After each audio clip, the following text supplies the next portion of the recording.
प्रकाश।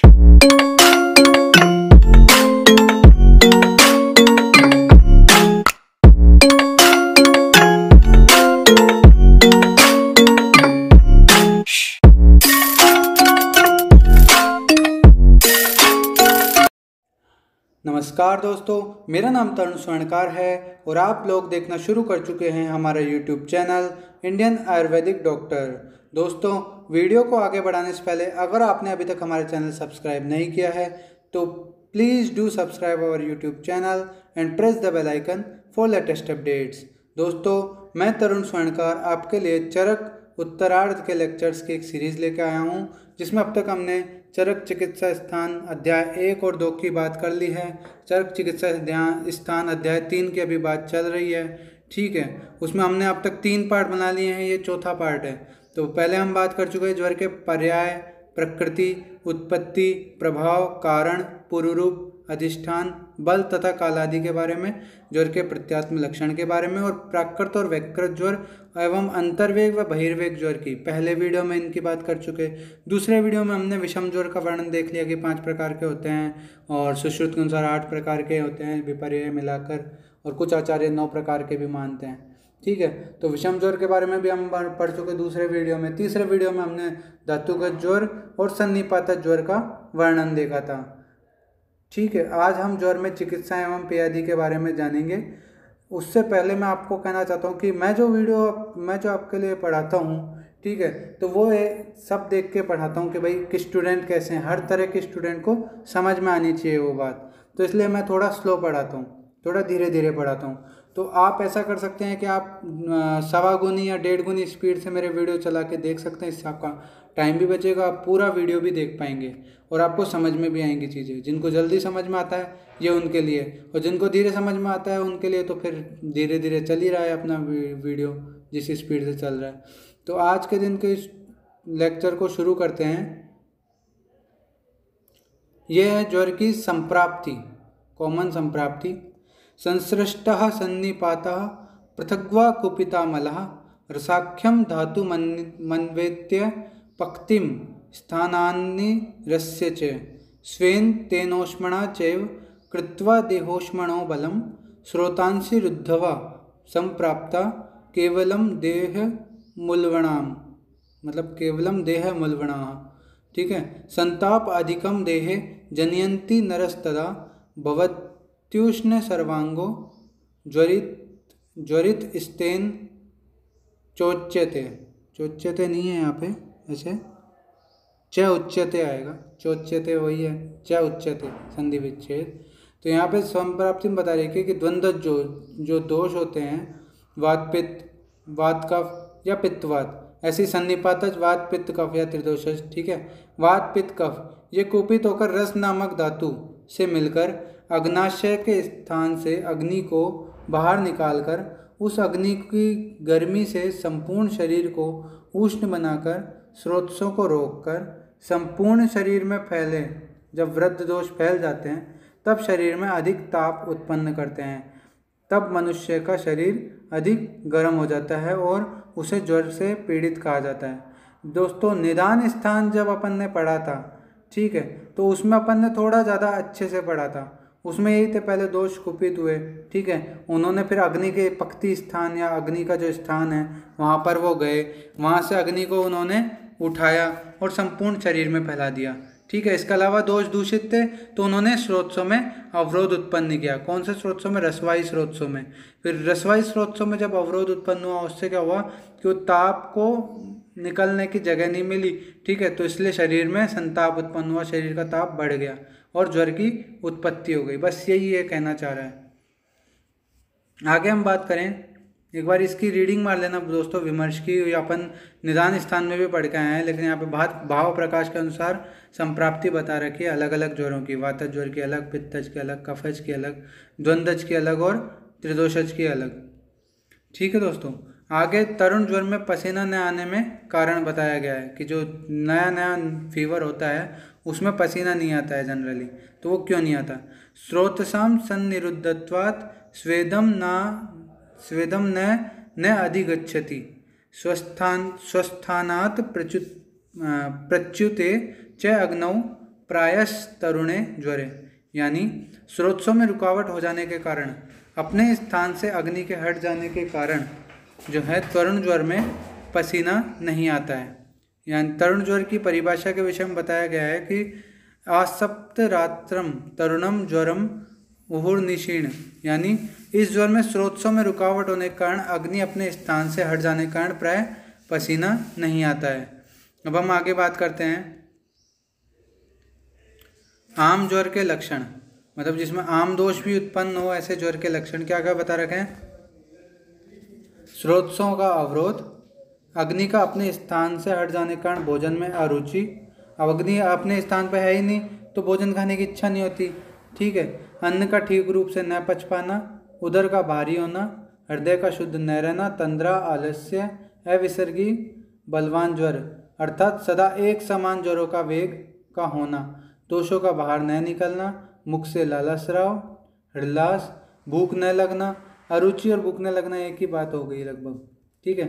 शरीर में जकड़ाहट, शून्यता, भारीपन का होना, मूत्र का अधिक निकलना, यहाँ पे बता रखा है बहुमूत्रता, ठीक है। इसके अलावा बहुमूत्रता कहाँ है, आम ज्वर में है एक तो, एक उसके अलावा आसन्न प्रसवा और आमवात में, ठीक है। ट्रिपल आ से आप याद कर सकते हो, आमद ज्वर, आसन्न प्रसवा और आमवात। इसके अलावा प्रमेय में भी बहुमूत्रता आती है वो, लेकिन कफज प्रमेय में आता है। अगर अपन प्रमेय का पूर्व रूप देखें तो उसमें है अविल मूत्रता, एक वर्ड है वो आता है, ठीक है। वैसे प्रमेय में भी बहुमूत्रता होती है, लेकिन वहाँ अविल मूत्रता वर्ड से उसे डिनोट किया गया, उसे बताया गया है। आगे हम बात करें, वो था आम ज्वर, ठीक है। अब आता है पच्यमान ज्वर। अब पच्यमान ज्वर में क्या है, ज्वर वेगो अधिकस तृष्णा प्रलापः शुष्णम भ्रमः मल प्रवृत्ति उत्क्लेश है पच्यमानस्य लक्षणम। यहाँ पे एक चीज़ आपने नोटिस की होगी, सेम इस टाइप की एक लाइन थी जो मैं आपको पहले पढ़ा चुका हूँ। कहाँ पर, अंतर्वेग ज्वर में।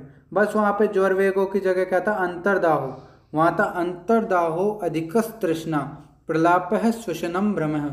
लेकिन यहाँ पर क्या है, ज्वर वेगो अधिकस तृष्णा प्रलापः श्वसनम भ्रमः, ठीक है। इसके अलावा मल प्रवृत्ति उत्क्लेश है पच्यमानस्य लक्षणम, यानी ज्वर का वेग तीव्र होता है, प्यास अधिक लगती है, प्रलाप श्वास, सिर में चक्कर आना, मल की प्रवृत्ति, ठीक है, जी मिचलाना, मल प्रवृत्ति उत्क्लेश है, ठीक है।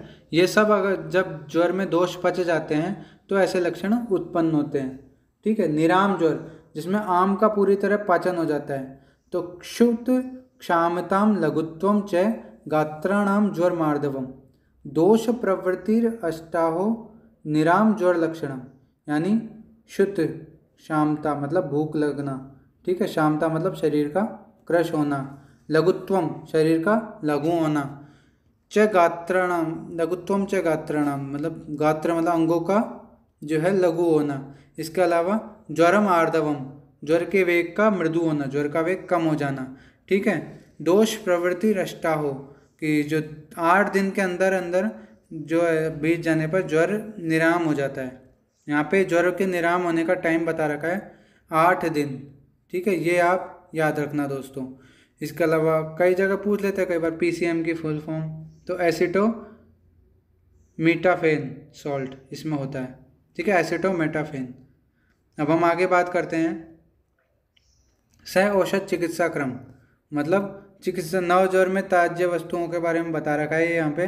नव ज्वरे द्विवा स्वप्नम, ठीक है, स्नान अभ्यंग न मैथुनम, मतलब दिवा स्वप्न नहीं करना चाहिए, स्नान नहीं करना चाहिए, अभ्यंग नहीं करना चाहिए, अन्न का सेवन नहीं करना चाहिए, क्योंकि जो नवीन ज्वर होता है ना तो उसकी चिकित्सा में लंघन एक चिकित्सा बताई गई है, इसलिए यहाँ अन्न का सेवन बताया गया। फिर मैथुन का सेवन, ठीक है, क्रोध प्रवात यानी पूर्वी हवा का सेवन या तीव्र हवा का सेवन, व्यायाम नहीं करना चाहिए, और कषाय यहाँ पे कषाय अपन कल्पना नहीं बोलते, कषाय रस का सेवन जो है वो नहीं करना चाहिए, ठीक है, ये आप याद रखना। फिर यहाँ पे अपन जानते भी हैं एक चीज़, संक्षेपतः क्रिया योगो निदान परिवर्जनम, जो कारण है ज्वर का उसका परित्याग करना, पथ्य पालन करना। अब ज्वर में काउंटिंग इम्पोर्टेंट है पीजी के लिहाज से, काउंटिंग पूछ लेते हैं अपन। संतत ज्वर में पढ़ चुके हैं कि 7 दिन वात के लिए, 10 दिन पित्त के लिए और कफज के लिए 12 दिन में या तो वो रोग ठीक हो जाता है या फिर वो व्यक्ति को मार डालता है। ठीक है, ये संतत ज्वर के लिए। फिर निराम ज्वर का काल यहाँ पे अष्टाहो अपन ने पढ़ा था, 8 दिन में निराम हो जाता है ज्वर। ठीक है, इसके अलावा आगे अपन पढ़ेंगे यवागुपान का बता रखा, षडहम व विचक्षणम, मानी 6 दिन बाद यवागु का पान। ऐसे ही 6 दिन कषाय पान का भी वर्णन यहाँ पे आगे मिलेगा। फिर 10 दिन पश्चात 10 यवागु के पश्चात कर्म, मतलब यवागु पान कराना 10 दिन तक, उसके पश्चात जो भी कर्म है वहाँ पे वो करने हैं। घृतपान का भी 10 दिन का बता रखा है कि ज्वर जब 10 दिन का हो जाए फिर घृतपान का आदेश किया गया है। ठीक है, अब हम आगे बात करते हैं। जो ज्वर में सर्वप्रथम लंघन का महत्व, मैंने आपको बताया था कि ज्वर में एक्चुअली क्या होता है, जब ज्वर होता है ना तो उसमें आम दोष प्रदान हो जाता है।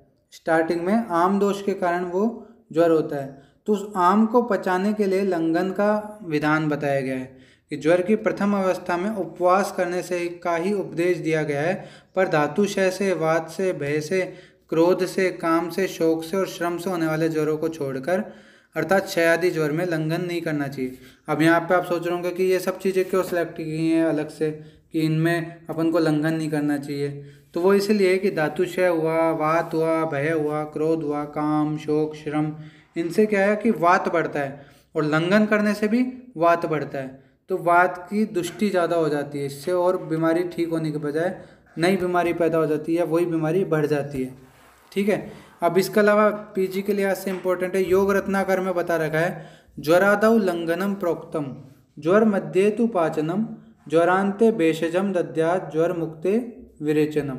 अर्थात ज्वर के आदि में, यानी ज्वर जब नया होता है तब लंघन का विधान बताया गया है।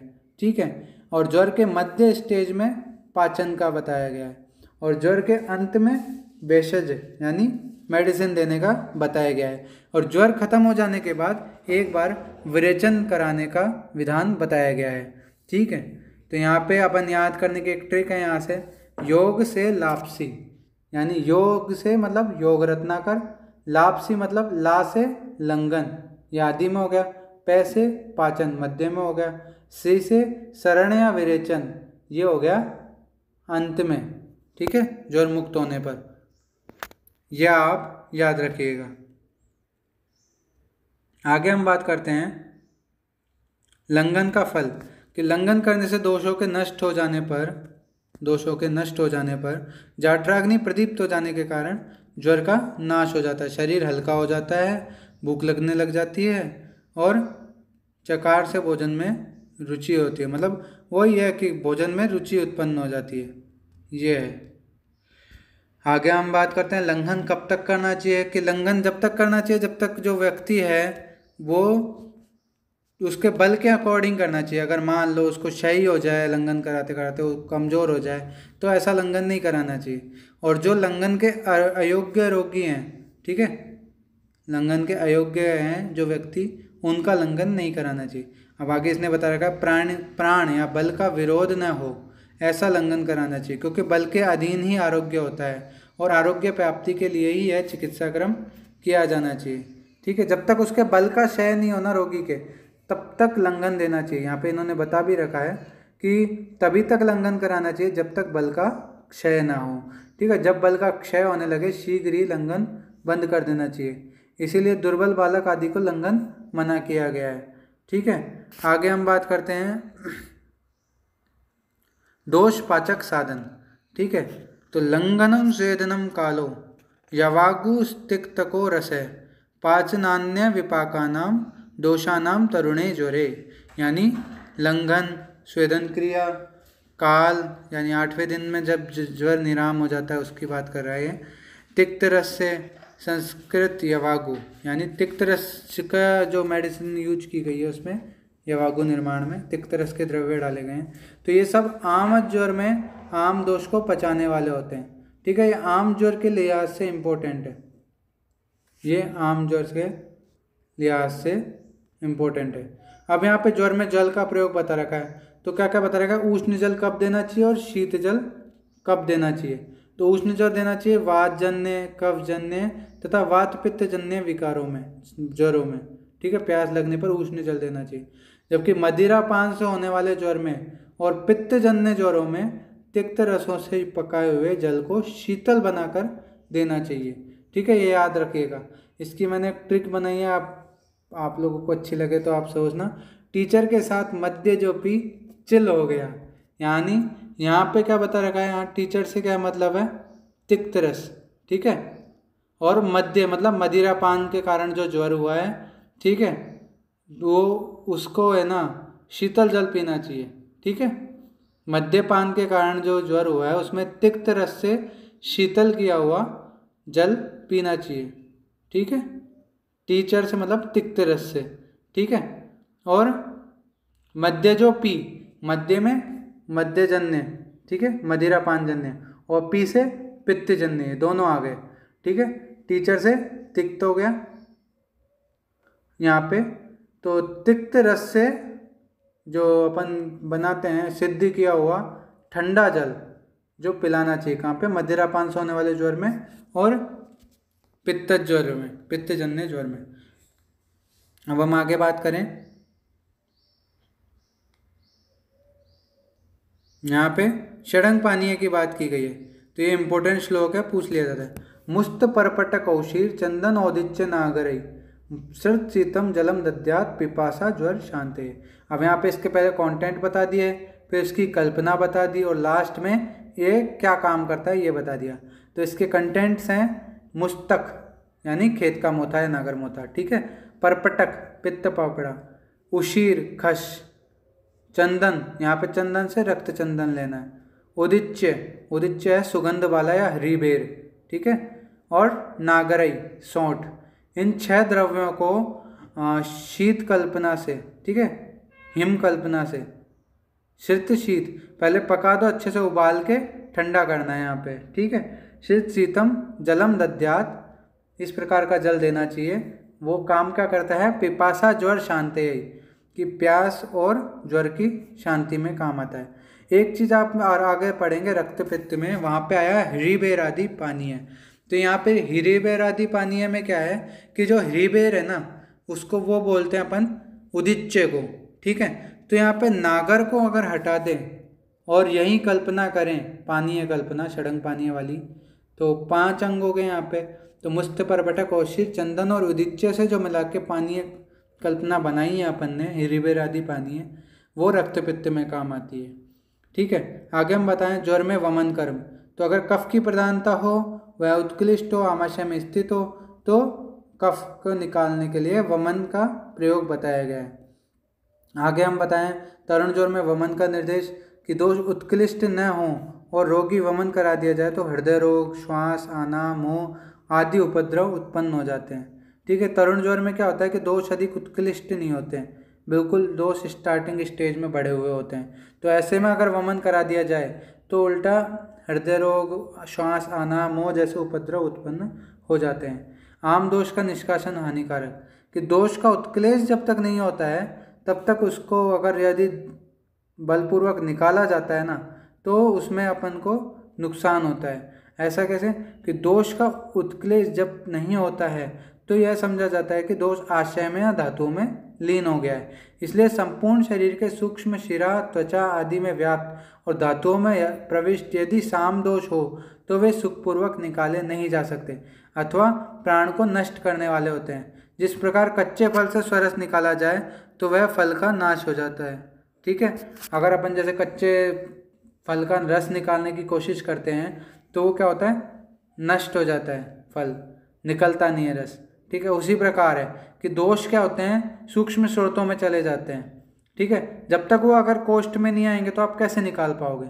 तो वही है कि जब तक वो कोष्ठ में नहीं आ जाते, जब तक वो उत्क्लेश नहीं होता उनका, बाहर नहीं निकलते, तब तक जो है अपन को जबरदस्ती पंचकर्म या विमन नहीं कराना चाहिए। यही ये कहना चाह रहा है। अब हम आगे बात करते हैं ज्वर में यवागुपान के बारे में बताया गया है।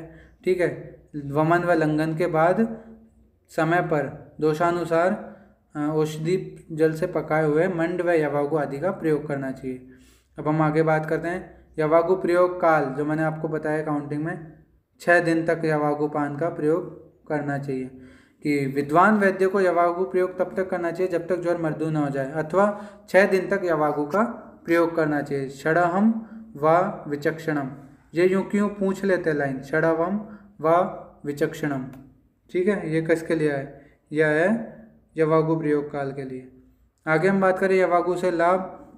दोषानुसार संयोग होने पर यह पचने से, लघु होने से जठराग्नि को प्रदीप्त करती है। वात, मूल, मूत्र, मल दोषों का अनुलोमन करती है। द्रव और उष्ण होती है। स्वेद अधिक मात्रा में निकालती है, जिससे क्या है कि पोर्स या स्रोतस खुलते हैं, ठीक है। द्रव होती है, इसलिए ज्वर में उत्पन्न प्यास को शांत करती है। यह अन्य द्रव्यों के संयोग से बनाई जाती है, अतः आहार होने के कारण बल बढ़ाने वाली होती है। गुण में सर होती है, ठीक है, हल्की होती है, ज्वर में साथ में होती है, प्रकृति के अनुकूल होती है।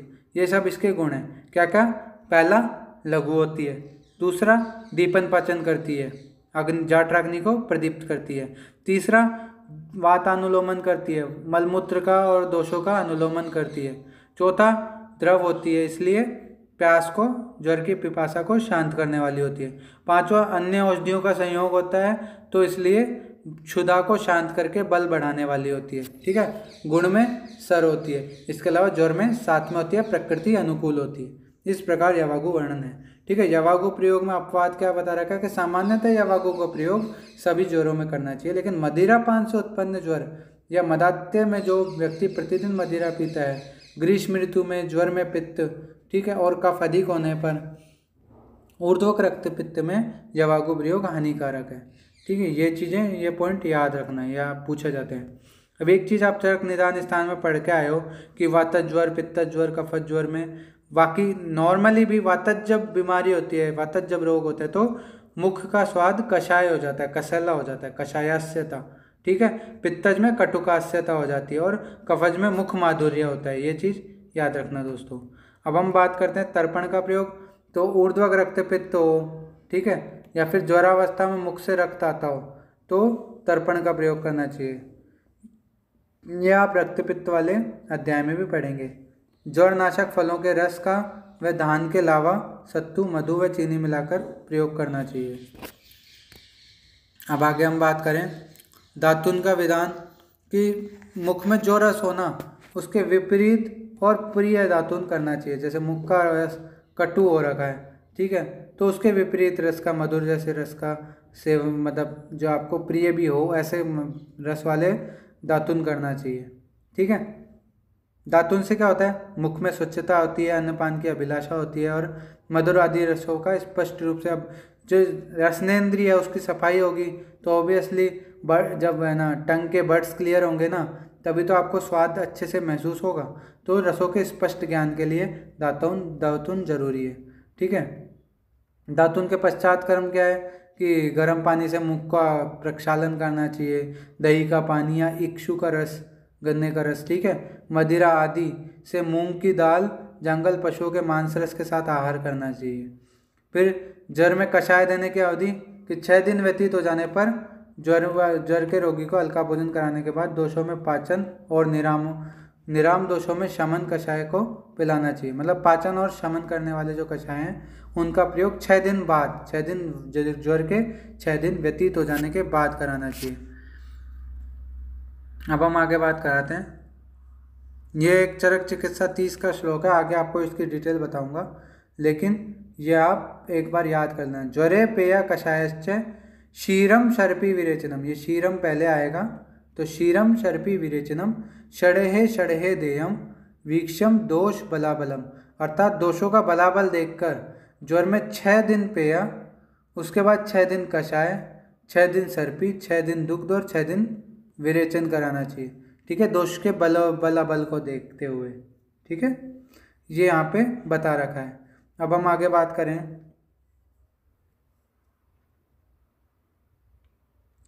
नर ज्वर में कषाय प्रयोग से हानि, कि नर ज्वर में अगर कषाय प्रयोग करा लेते हैं तो क्या हानि होती है। कि तरण ज्वर में कषाय देने से दोष स्तंभित हो जाते हैं, ठीक है। अब स्तंभित हो जाते हैं तो सुखपूर्वक अधिक काल में नहीं पचते हैं। कषाय प्रयोग से बंधे हुए दोष जकड़ जाने के कारण विषम ज्वर को उत्पन्न करते हैं, ठीक है। इस प्रकार वर्ज्य कल्पना के अनुसार श्रित और शीत आदि कषाय कल्पना तरुण ज्वर में निषेध नहीं है, अपितु कषाय रस से जो क्वाथ बनाया जाता है वह क्वाथ तरुण ज्वर में वर्जनीय है। ठीक है, यानी कषाय का प्रयोग मतलब कषाय रस का प्रयोग की बात कर रहा है ये। ठीक है, कषाय कल्पना की नहीं, पहली बात। दूसरी बात, कषाय क्या होता है, कषाय देते हैं ना जब हम कषाय रस, तो उससे दोष स्तंभित हो जाते हैं और आसानी से निकल नहीं पाते, और जब तक दोष निकलेंगे नहीं तब तक व्यक्ति ठीक नहीं हो पाएगा। उल्टा दोष के जकड़ जाने के कारण वह जो ज्वर है साधारण से विषम ज्वर में परिवर्तित हो सकता है, ये यहाँ पे कहना चाहते हैं। यवागु पान के पश्चात करते हुए बता रखा है कि यवागु पिलाने के बाद भोजन काल उपस्थित हो जाए तो 10 दिन जंगल पशुओं के मांसरस अथवा जो हितकर यूज हो उसमें अम्ल अनार का रस मिलाकर या फिर अनम्ल जो खट्टे नहीं हो ऐसे अनार का रस मिलाकर लघु अन्न खिलाना चाहिए ताकि ज्वर की शांति हो, ये बता रखा है। अब ज्वर में घृतपान का बता रखा है कि ज्वर में घृतपान कब कराना चाहिए, कि दोषों के पक जाने के बाद, ठीक है, या कफ के मंद होने पर या फिर वात पित्त प्रधान ज्वरों में दोषों के पक जाने पर 10 दिन के बाद। ठीक है, यहाँ पे दोषानुसार औषध से सिद्ध किया हुआ घृतपान कराने का आदेश दिया गया है। सुश्रुत ने 10 की जगह 12 दिन माने हैं कि 12 दिन पश्चात घृतपान के बारे में बताया है। ठीक है, अब यहाँ पे हम बात करते हैं घृतपान में अपवाद कि 10 दिन बीत जाने पर भी ज्वर में कफ की प्रधानता हो और लंघन के लक्षण पूर्व उपस्थित न हो, ऐसी अवस्था में घृतपान नहीं कराना चाहिए। क्यों? क्योंकि उस वक्त घृतपान कराने से कफ और बढ़ सकता है। ठीक है, इसलिए घृतपान कराने से पहले सोचना चाहिए कि कफ की प्रधानता हो तो कफ को बढ़ाने वाला होता है घृत, तो और नुकसान हो जाएगा फायदे की जगह। ठीक है, यहाँ पे अब हम बात करें कि ज्वर में मांसरस व लघु आहार की महत्ता। अब ज्वर होती है पाचका अग्नि मतलब कमज़ोर होती है, बल कमज़ोर होता है, इसलिए लघु भोजन देना आवश्यक होता है। ठीक है, तो इसलिए लघु आहार देते हैं। लघु आहार में जंगल पशु पक्षियों का मांसरस दे सकते हैं। ठीक है, बाकी शरीर के बल की वृद्धि हो जाए तो धीरे धीरे डाइट बढ़ा सकते हैं। अब हम आगे बात करते हैं ज्वर में विरेचन की अवस्था कि क्रियाभिराभि प्रशमम न प्रयाति यदा ज्वर अक्षीण बल मांसाग्ने शमयेत्तम विरेचनई, कि अगर किसी का रोगी का बल मांस अग्नि क्षीण न हुई हो और ज्वर शांत न हो रहा हो उसका, तो उसको विरेचन देकर उसके ज्वर को शांत किया जाता है। ठीक है, मतलब किसी का फीवर उतर ही नहीं रहा हो और व्यक्ति बलवान हो, उसकी बल मांस अग्नि क्षीण नहीं हुई हो, तो ऐसे व्यक्ति को विरेचन देकर और उसका ज्वर शांत किया जा सकता है। अब क्षीण व्यक्ति बता रखा है, अब बलवान व्यक्ति की तो अपन ने बात कर दी कि उसको विरेचन दे दिया, पर क्षीण व्यक्ति को क्या दें, तो क्षीण व्यक्ति में बस्ती या दुग्धपान के बारे में बताया है कि ज्वर से क्षीण मनुष्यों के लिए वमन विरेचन हितकारी नहीं होता है, पर यदि रोगी का मल को निकालना आवश्यक हो तो दूध पिलाकर निरूह बस्ती देकर निकालना चाहिए। ठीक है, अब निरूह बस्ती के लाभ भी बता रखे हैं कि दोषों के पक जाने पर निरूह बस्ती का प्रयोग किया जाए तो शरीर का बल बढ़ाने वाला होता है। ठीक है, अग्नि तीव्र करने वाला होता है, ज्वर को शांत करने वाला होता है। इसके अलावा मन प्रसन्न रहता है तथा भोजन में रुचि होती है। ठीक है, अब हम आगे बात करते हैं संसरण या विरेचन का प्रयोग। विरेचन का प्रयोग क्या है, पित्ताशय में गए हुए पित्त या कफ पित्त को निकालने वाला होता है तथा निरूह बस्ती पक्वाशय में रहने वाले वात पित्त कफ तीनों दोषों को निकालने वाला होता है। ठीक है, हम आगे बात करते हैं अनुवासन बस्ती का प्रयोग की बात रखा है कि अगर क्या होता है ज्वर पुराना हो जाता है, ठीक है, ये रहा कि बलवान रोगी पुरुष का मल निस्सरण मतलब मल निकालना विरेचन और निरूह के द्वारा भी उत्तम रूप से न हुआ हो और मल पित्त कफ और क्षय होने पर भी ज्वर शांत न हुआ हो, तो ऐसे में रुक्ष और बद्ध पुरुष जो व्यक्ति हो गए हैं उनके लिए क्या है, अनुवासन बस्ती का प्रयोग बताया गया है। ठीक है, ये कंडीशन बता रखी है, इनमें अनुवासन बस्ती का प्रयोग बताया गया है।